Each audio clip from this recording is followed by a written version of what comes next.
Could be rhyme that's playful and fun, like rhyme cordial, which is a delight to read. And it can be boisterous. It doesn't have to be quiet and sedate. We see wonderful illustration, which is rich as in sound or silence. Such beauty in an unexpected place.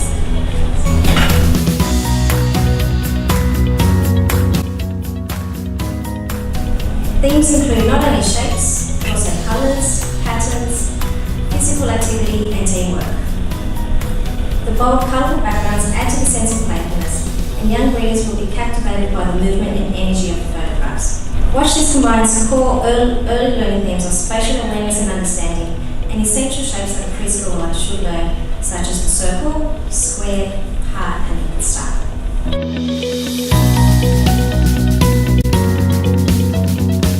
Immigrants and refugees, recent and from long ago. The themes of courage, loss, struggle and cultural perceptions appeal throughout the 15 tales of children from around the world, and shows how hard moving to a new country over an often cruel ocean can be. And to James's turn, he just got this faraway look in his eye and said, my dad stays home and colours in.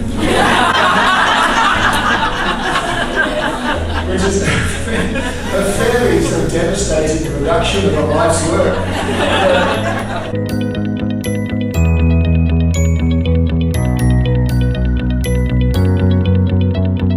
I did a book a long time ago called Animalia. And yeah, I feel so I don't even need to hold it up anymore. Everybody goes, that's one of those things. And I nearly didn't do it because while I was about a third of the way through, I discovered that there was this British author, illustrator called Mike Wilkes, who was working on a similar project. His was called the Ultimate Alphabet. Now I realise that I am getting lived on for years, and I'm losing hair, wrinkles appearing. These two kids came up to me and said, "Is that your brother?" I felt so young. I assume they're feeding off of young energy, so I am your expert on young reading. And I'm going to take you through my pick. Now this is me with my hat that has 3 corners.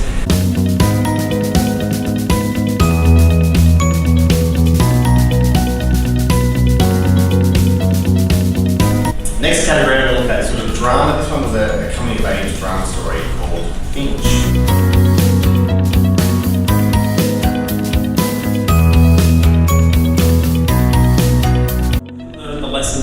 The last couple of times I did this, which was that these books are really long and it really gives you a newfound respect for the judges, because I'm always like, yeah, I read lots of YA, but then when you see a full list of all the sort of books, you're like, oh, I don't read much YA at all. And then sort of going through it, it's like, oh, this is a really huge task, but it's a really, really worthwhile mind exploring a girl who's grown up in a secretive commune called Eden.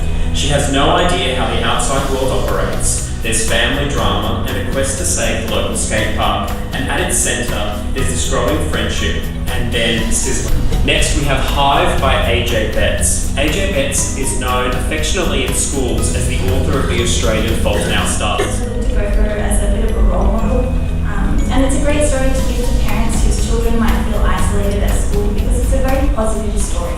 There's a lot of symbolism in shoes as well, and that could be a bit of an interesting topic to discuss. We ended up having quite an interesting discussion about it. Shoes in fairy tales, shoes that bind, different types of shoes and what that implies. It sounds a bit silly, but once you start talking about it, you realise there's a whole wealth of discussion just in with shoes.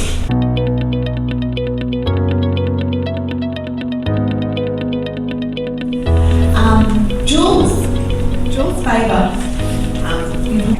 Jules has been the illustrator of the famous Weirdo series for many years, since 2013, is that right? The 6 years in and about 1,100 books in. World. So she's in her cocoon, and I want the world to sort of open up when she flies at the end. Complete spoiler. This is successful.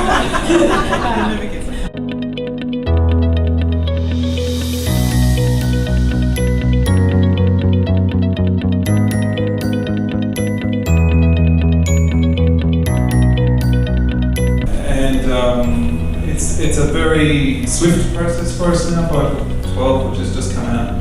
The first book took 6 months. I lived in Coffs Harbour back then.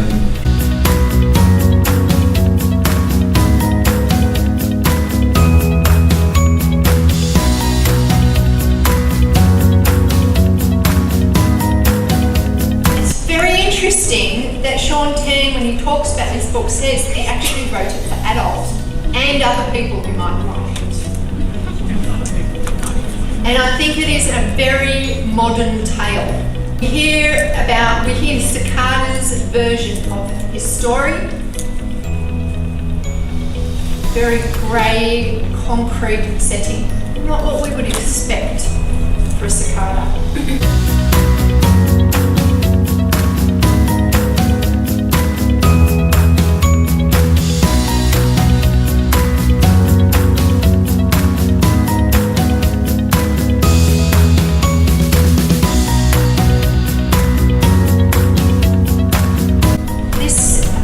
Visual and verbal retelling, part factual, part fictional version of events surrounding the armistice.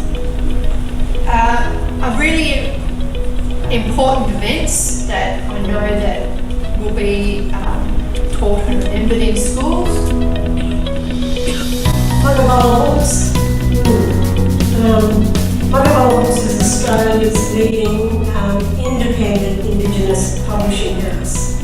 We've been going for well over 32 years, and our cultural foundation stems back to 1987 when the elders had a meeting out of a little place called Fitzroy Crossing, and they were very frustrated and disenchanted.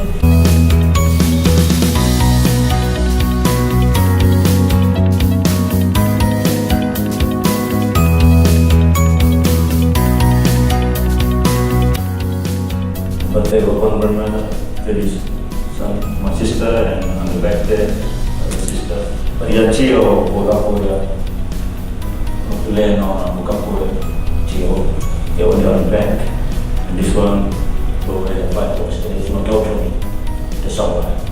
This is a song. Hey, Mama!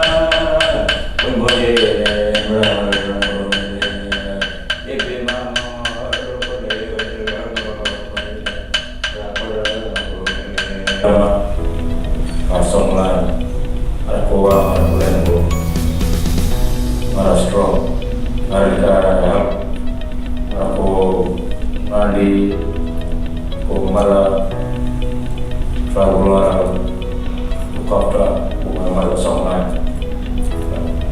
Winner is Charmaine Ledden-Lewis. Charmaine is a Untitled freelancer.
So this is the book that has just come out this year, and it's a very unusual book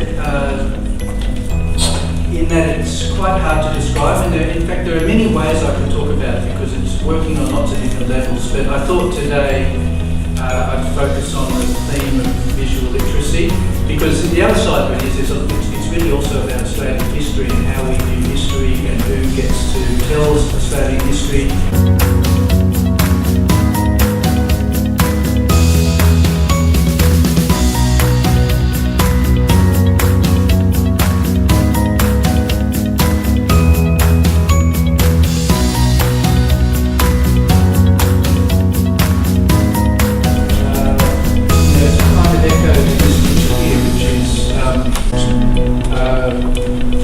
Sort of just giving a little nod to that McCubbin picture.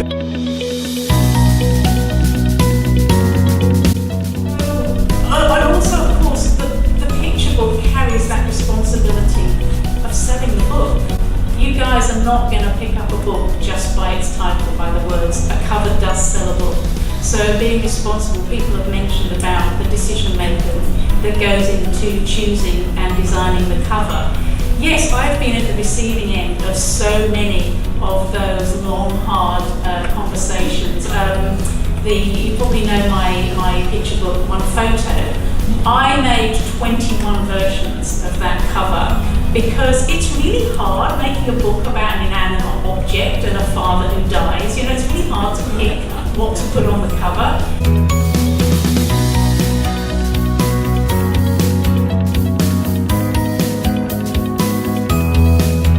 Media and colour and shape are hugely important to us. For books like the Nature Story series that I've been making with Pamela Freeman, these are a real challenge for me as an illustrator because there's no character, there's no person or even animal going through the story to carry the narrative. Trying to bring current technologies into 1750 and somehow make them work and do it in a way that I could suggest the idea to Stephen without telling him to do the idea. So what I would, because you know it'd be rude, right? Stephen might be keen for God's sake, right?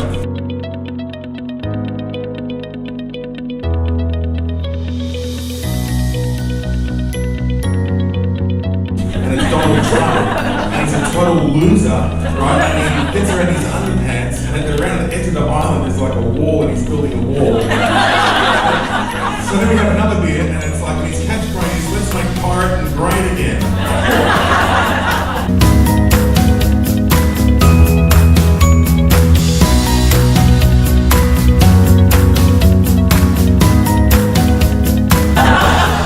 And his girlfriend could be vegan.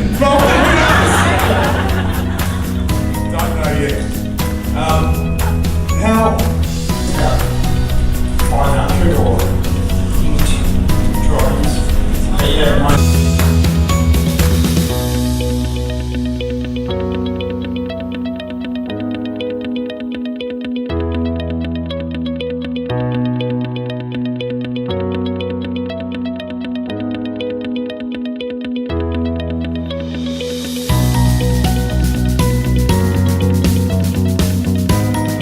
I can't believe it. There's not one fart joke in it.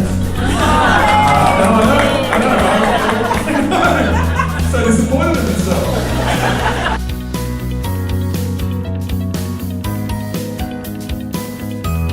Intelligence.